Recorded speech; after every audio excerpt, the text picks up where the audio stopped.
Kita hari ini bakal ngobrolin kisah serius tapi penting tentang salah satu nabi palsu paling terkenal, Musailamah Al-Kadzdzab.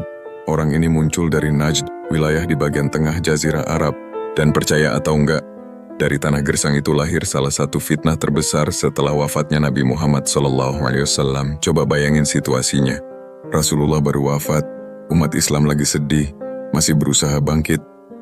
Tiba-tiba ada orang dari Najd ngaku-ngaku jadi nabi. Namanya Musailamah. Dia bukan orang asing, dulu pernah datang ke Madinah bareng rombongan dari Bani Hanifah, bahkan sempat ketemu langsung sama Nabi Muhammad SAW.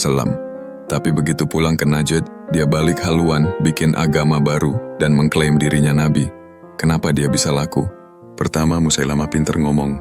Kedua, dia pakai strategi politik. Dia tawarkan aturan agama yang lebih ringan, lebih gampang, dan lebih menguntungkan buat kaumnya.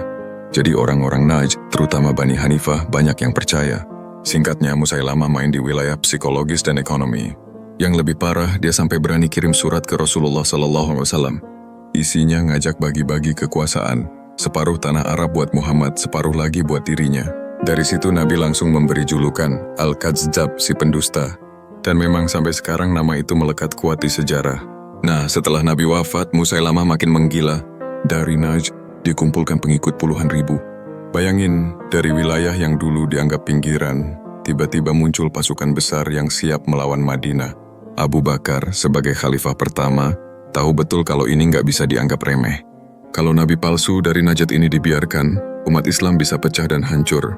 Maka Abu Bakar ambil keputusan berani, mengirim pasukan besar untuk menghadapi Musailamah di Perang Yamamah. Perang ini berlangsung di wilayah Yamamah, Najd. Musuhnya fanatik banget. Sampai-sampai perang ini jadi salah satu yang paling berat dalam sejarah Islam. Saking beratnya, banyak sahabat yang gugur, termasuk para penghafal Quran. Dari sinilah muncul ide untuk mengumpulkan mushaf Al-Quran supaya tidak hilang. Jadi, bisa dibilang fitnah dari Najd ini justru memicu lahirnya satu langkah penting dalam menjaga Quran tetap terjaga sampai hari ini. Akhirnya dengan strategi Khalid bin Walid dan keberanian para sahabat, Musailamah berhasil dibunuh. Yang nyelesain urusannya adalah Wahsy bin Harb, orang yang dulu membunuh Hamzah, menebus kesalahannya dengan menumbangkan nabi palsu dari Najd.